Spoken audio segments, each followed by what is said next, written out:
bisa bahaya karena kan darahnya kurang. Orang darah 12 ini cuma 5 gitu.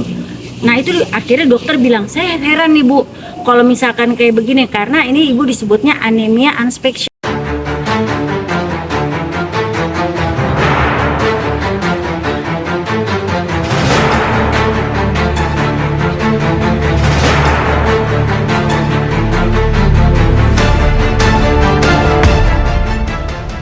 Sekarang emak lebih enak ya, Lebih enak. lebih nggak boleh. Nah, jadi kondisinya emak itu sekarang lebih enak, udah mulai bisa aktif kerja lagi, bisa kayak sekarang ini alhamdulillah udah bisa kayak sekarang aja pemotretan, udah gitu udah meeting ke TV, udah meeting ketemu beberapa orang. Jadi alhamdulillah dikasih sama Allah apa namanya kesembuhan yang agak cepat gitu, agak cepat karena emak dari beberapa kali yang mak ke cerita kemarin tuh kan mak bilang dari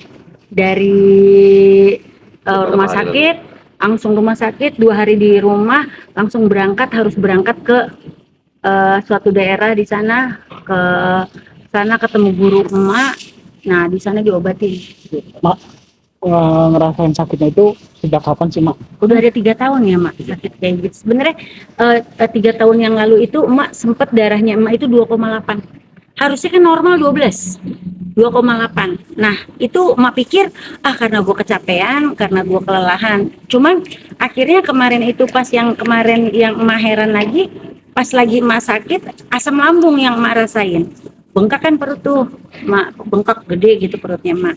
Nah, kata dokter, ingat nggak? Dokter bilang apa Bu? Saya curiga badan ibu panas terus, gitu loh. Takutnya ada infeksi. Takutnya ada infeksi, katanya gitu. Nah, makanya langsung dibawa ke hasil suruh cek darah ya. Suruh cek semua darah, Semua apa, tapi dicek, tapi janggal di itu dijanggal di darah. Harusnya normal kita 12, ini 5. Jadi terulang lagi nih yang 3 tahun kemarin, terulang lagi di tahun ini. Nah, akhirnya mak itu bingung, mak bilang gini, lah kenapa sih kok darah gue hilang kemana ya, gitu loh, kok darah hilang terus kayak ada vampir dalam tubuh emak. Emang nggak lupa naruh? Enggak, gue lupa kali gue taruh di mana, gue titipin apa gue gade gitu. Enggak juga.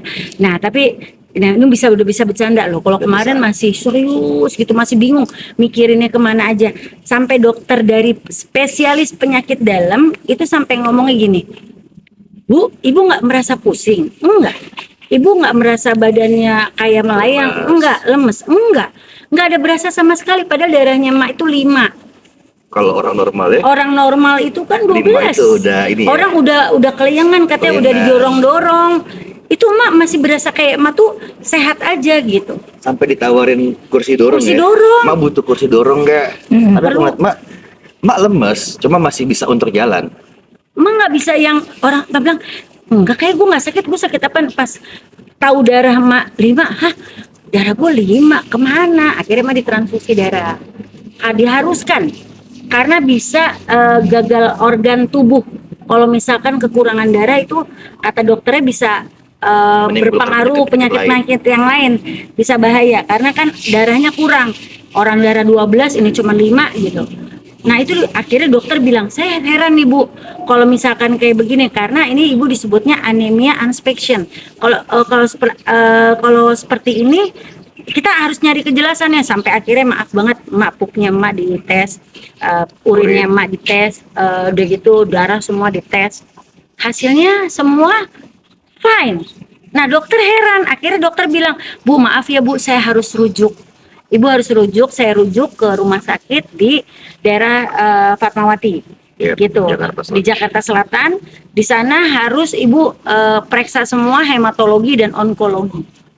Jadi takutnya ada sesuatu yang ibu nggak tahu. Saya juga takutnya salah karena ini berhubungan dengan darah, gitu. Nah dari situ akhirnya saya sama suami ngomong, akhirnya gimana, dokter aja nggak tahu, maksudnya kejelasan penyakitnya aku ini darahnya itu hilang kemana nggak tahu. Akhirnya aku telepon sama guru aku yang di sana di Jawa Barat sana, telepon, dia bilang sama aku, bilang AA, aku gini, ya udah, Vera datang ke sini aja, ada yang ngirim. Artinya emak juga melakukan pengobatan non medis. Yes. Kalau medis emak juga melakukan nggak sih, Iya, Mak? jadi emak non medis emak jalanin, medis emak jalanin. Karena di dunia sekarang ini kan tahu sendiri, banyak yang dari zaman Nabi juga ada kan, ilmu sihir, ilmu telu, ilmu santet itu udah ada. Gitu. Jadi emak tetap jalanin, medis emak tetap jalanin, non medis tetap emak jalanin. Kebetulan gurunya emak kan namanya Agus Nadi gitu kan. Udah gitu juga ada ibu tiri emak juga, udah gitu ada beberapa juga, ya banyak yang ngebantuin juga gitu, maksudnya semua itu support emak, dalam arti emak ini mungkin ada salah sama orang, ya emak minta maaf kalau emak ada salah sama orang, maksudnya minta tolong jangan kirim-kirim lagi lah, kalau memang emak ada salah emak minta maaf dari hati emak yang paling dalam. Maksudnya jangan pakai ilmu-ilmu seperti itu, satu dosa, kedua apalagi sampai mau menghilangkan nyawa orang lain gitu kan, dengan hal-hal seperti itu. Dibilang ini musyrik, kita bukan musyrik, tapi memang benar ada dari zaman Nabi kan, memang ada ilmu sihir dan tertulis juga kok gitu. Nah maksudnya emak, kalau memang emak pernah ada menyakiti seseorang ataupun siapapun, emak minta maaf dari hati emak yang paling dalam. Kalau mau pun kita ketemu, kita duduk bareng, jangan ngirim-ngirim kayak gitu, kasihan mamanya emak, kasihan orang tua emak, kasihan anaknya emak. Maksudnya kalian juga punya keluarga kan, kalau keluarga kalian disakiti dan dihilangin begitu aja pakai ilmu yang seperti ini, ya namanya kan hati nuraninya itu loh. Kalau kita punya hati nurani, pasti saya minta maaf seperti ini, mudah-mudahan diterima maafnya saya. Namanya juga saya manusia, pasti ada salah, ada dosa, ada menyakiti orang tanpa emak sadarin, atau hilaf dari kata-katanya emak dan sikapnya emak minta maaf gitu. Tolong jangan dikirim lagi ya, soalnya katanya AA dikirim terus tiap hari gitu. Maksudnya emak jangan dikirim lagi boleh ya gitu loh, Saling memaafkan. saling memaafkan kalau bisa. Mak, Ya, menyangka nggak surat seperti sampai lagi. ada, menyangka nggak bakal diperlakukan kayak gini, dapat kiriman seperti ini? Nggak nyangka emak nggak nyangka, maksudnya kalau emak rasa kalau emak sama orang itu selalu nggak pernah mandang bulu, mau dia satpam, mau dia presiden, atau mau siapa, semua sama emak Aku saksinya. gitu. Emak Semua sama. sama, nggak pernah beda-bedain, makan kita sama, tidur makan apa bareng sama kok, nggak pernah beda-beda emak orangnya, maksudnya. Tapi kalau misalkan emang ada yang pernah tersakiti sama emak, dia mau minta maaf. Tapi ada nggak sih orang yang curigain? Ada beberapa sih, cuman merasa Nggak boleh kita. emang nggak boleh suujon sama orang, takutnya nanti malah tambah dosa. Betul. Gitu, lebih baik emak minta maaf aja di sini supaya stop untuk ngirim sesuatunya. Maaf, emak pernah juga sampai ada gatal-gatal, tapi gatalnya itu setiap asar, maghrib, sama subuh itu Dan gatal, Setiap azan. dan azan bunyi pasti gatal. Azan berhenti, hilang gatalnya. Dibawa emak ke dokter kulit dan kelamin, emak dibawa ya, gatal-gatalnya itu sama sekali tidak ada penyakitnya, kata dokternya bagus kok, ini nggak ada masalah, Normal semua. normal semuanya. Sampai emak sendiri tuh kan nggak ada apa-apa gitu, maksudnya kalau penyakit ini nggak ada apa-apa dari dokter, ya mau kemana lagi emak, kalau nggak kecuali yang ke dunia yang mengerti. Sedendam itu sama emak gitu loh, itu doang sih. Sudahlah, memaafkan aja, Ma- saling ma- memaafkan. Mas saling memaafkan. Sebelum kita kan, kita nggak tahu umur kita nggak tahu ajal kita nggak tahu dimanapun kita berada, pasti kita ada salah, makanya Mama minta maaf. Selain makan juga banyak teman-teman artis yang diduga kena sakit juga. Mungkin Mak ada pesan Mak untuk yang terkena sadar biar bisa sedikit kesehatan kayak main kan udah Ya, alhamdulillah, jauh banget pulihnya, Alhamdulillah. jauh.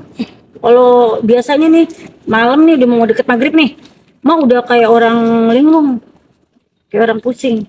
mungkin pesannya ada Mak untuk orang-orang yang Pesannya buat semuanya, mendekatkan diri terus sama Allah.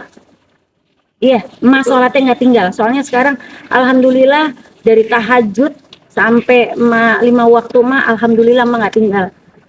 ya ya izinnya Allah, ini mungkin dengan caranya Allah juga supaya emak mendekatkan diri sama Allah, Betul. minta sama Allah biar emak dikasih kesehatan, Amin. dikasih kekuatan biar emak cepat sembuh Amin. gitu. Kalau buat aku, buat kalian-kalian juga yang merasakan hal yang sama dari Mak Vera, betul, aku setuju yang kata Mak, lebih dekatkan diri kita kepada kepercayaan kita masing-masing, terus sama berpikir baik. Aku selalu nyetin Mak, kita harus berpikir positif thinking, kita harus berpikir baik terus. Kalau misalnya kita berpikir kita sakit, maka yang terjadi akan sakit. Tapi kalau kita yang dipikirin itu yang baik-baik, kita sehat, kita sembuh, kita jauh dari penyakit, ya itu pasti akan terjadi. Kesembuhan itu akan datang ke kita. Aku percaya banget sama afirmasi atau pikiran itu akan terwujud. Iya. Selalu setiap saat aku ingat. Kata Mbak Mutia Rizky, pikiran adalah kunci. Betul. Gitu. Jadi apa yang kita pikirkan itu yang akan terjadi. Jadi kenapa emak bilang orang itu pertama dari non medis dulu, larinya baru ke medis. Itu terjadinya seperti itu. Jadi pertamanya nih nggak ketahuan, tapi lama-lama ketahuan karena didiemin akhirnya penyakitnya numpuk. Gitu. Nah itu yang harus dihati-hatiin semuanya. Kalau bisa check up setiap 6 bulan sekali, check up semua, kontrol diri, udah gitu berobat sama orang yang benar dan non medis dijalani, medis juga dijalani. Jadi harus balance kita juga. Ya. Ada medis dan non medis, semua Iya. kita cek dan kita sambil mendekati diri sama Tuhan, berpikiran baik itu kunci untuk sembuh. Insya Allah Tuhan membantu kita untuk sembuh. Ya. Ya, sekali lagi atas nama Mak Vera Janobia dan CMI Management juga artis-artisnya, kalau ada kata-kata salah dan ucapan yang tidak baik dari emak dan sikap yang tidak baik dari emak minta maaf. Dan kalau ada yang pernah tersakiti oleh emak minta maaf. Kita bisa duduk bareng, bisa ketemu, kita pelukan yuk. Jadi saudara lagi. Iya, jadi saudara lagi. Assalamualaikum. Assalamualaikum.